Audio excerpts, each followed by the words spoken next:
History taught you about the Vikings, the horned helmets, the wild, unwashed savages, the warriors who drank from the skulls of their enemies and worshiped nothing but blood and war. Almost none of it is true. 5 things you were taught about the Vikings are wrong. Not a little wrong, backwards. And by the time this ends, the picture of the Viking age you carry in your head will look nothing like the one you walked in with. Here's what they never taught you in school. Start with the image that comes first, the horned helmet. It's everywhere. Cartoons, logos, sports mascots. It is, without question, the single most famous piece of Viking history in the entire world.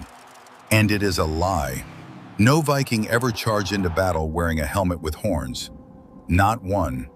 In over a century of archaeology, thousands of Viking graves excavated across Scandinavia, Britain, Ireland, and Russia. Exactly one complete Viking helmet has ever been found. It's called the Jernmundbu helmet, pulled from a burial mound in Norway. It's made of iron. It's round, with a metal guard across the eyes. It is built for war, not for show. And it has no horns. So where did the horns come from? A costume designer. In 1876, a German painter named Carl Emil Doppler designed the costumes for an opera cycle based on Norse mythology. He stuck horns on the helmets because he thought it looked dramatic. The opera was a hit, the image spread, and a lie born on a theater stage became the defining symbol of a people who lived 1,000 years before it. Think about that. The most famous Viking artifact in the world never existed. It was invented for the opera. Now, the second thing you were taught, that Vikings were filthy, wild men who never washed, who lived in their own grime, who smelled so bad you could track them across a fjord. The truth is the exact opposite. The Vikings were the best-groomed people in early medieval Europe. You can hear it in their own language. The Old Norse word for Saturday is laugardagur, literally washing day. They bathed once a week, every week, on a schedule. In an age when much of Europe treated bathing as a rare and faintly suspicious activity, the Vikings were scrubbing themselves down like clockwork. And it didn't stop there. Across Viking graves, archaeologists keep pulling up the same objects again and again. Combs carved from bone and antler, tweezers, razors, little spoons used to clean out the ears. These are some of the most common items in the entire Viking record. They cared how they looked. They cared a lot. The English noticed, and they did not approve. A chronicler named John of Wallingford wrote it down with open disgust. He complained that the Danes combed their hair every single day, bathed every week, and changed their clothes constantly, and that all this grooming made them far too attractive to local English women. Let that sink in. The people we remember as filthy savages were the ones who actually washed. The civilized world just wrote about it with contempt. Third myth, and this one is dark, so listen closely. You've heard it, that Vikings toasted their victories by drinking mead from the hollowed-out skulls of their slaughtered enemies. It gets quoted in movies, in books, in documentaries. It sounds exactly brutal enough to be true. And it's a mistake. Literally a translation error. The whole thing traces back to a single misread line in an Old Norse poem called the Krakumal. The poem describes a dying warrior drinking from, and here's the key phrase, the curved branches of skulls. A Danish scholar in the 17th century read those words and took them literally, branches of skulls, human skulls. So he translated it as warriors drinking from the skulls of their dead enemies. But the curved branches of skulls is a kenning, one of those poetic metaphors the Norse used constantly. And here's what it actually meant. The curved branches growing out of a skull. Horns, the horns of animals, drinking horns. The warrior in that poem wasn't drinking from a human head. He was drinking from a drinking horn, the most ordinary object in any Viking hall. A scholar's bad translation turned a simple cup into a scene of ritual horror, and we've been repeating it ever since. Fourth myth, and this is the one that changes everything. You were taught the Vikings were one people, one united culture of raiders who thought of themselves as Vikings. There was no such thing.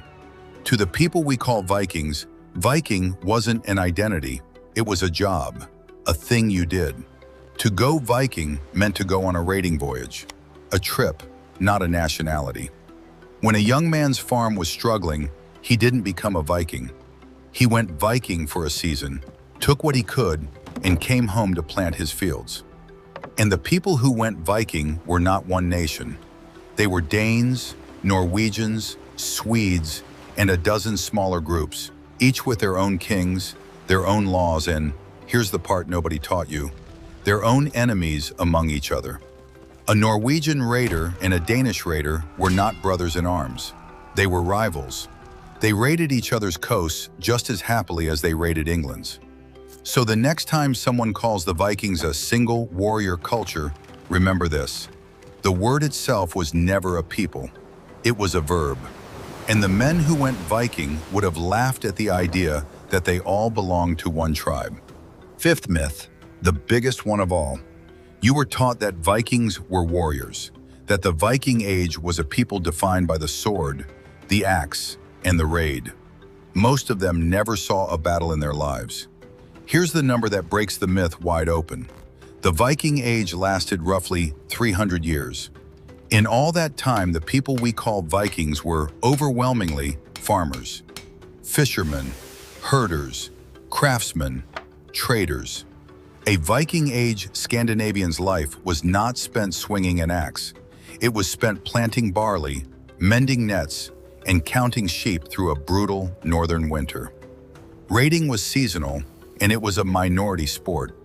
A small fraction of men went on a voyage or two in their youth. Most stayed home, and the ones who stayed home built the longhouses, worked the iron, wove the sails, and raised the next generation. The raiders got the songs.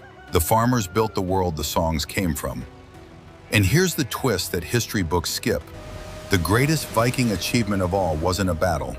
It wasn't a raid. It wasn't a conquest. It was a ship that sailed west. Around the year 1000, nearly 500 years before Columbus, a Norseman named Leif Erikson pointed a ship toward the open Atlantic and kept going. He didn't find an empty sea, he found land, forests, wild grapes, a place his people called Vinland. Archaeologists have since uncovered a Norse settlement at a site called Lance o Meadows on the coast of Newfoundland. Proof in timber and iron that Europeans stood on North American soil half a millennium before the famous voyage that gets all the credit in the textbooks. So hold the whole picture together, because this is the part that matters. The horned helmet never existed. The savages were the cleanest people in Europe. The skull drinking was a bad translation. There was no one Viking people, just farmers who sometimes went raiding. And the most important thing they ever did wasn't a war at all. It was crossing an ocean the rest of Europe was still too afraid to face.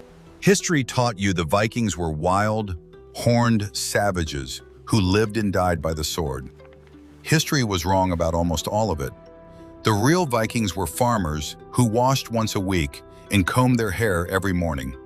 They were traders who built a trade network stretching from Baghdad to the Arctic. They were explorers who reached a continent the world wouldn't rediscover for 500 years. And yes, some of them were raiders. But the raid was never the whole story. It was barely the beginning of it. Here's what history books skip. The most dangerous thing about the Vikings was never the axe. It was the will to sail farther than anyone else dared, and the quiet, stubborn work of the thousands of farmers who made that voyage possible. The warriors get the legend, but the truth, the one they tried to erase, is bigger than any battle. If this cracked open a version of the Viking Age you never got in school, hit that like button and subscribe. It would really help this channel as we uncover the warrior cultures they erased from history. And tell me in the comments, which one of these 5 shocked you the most?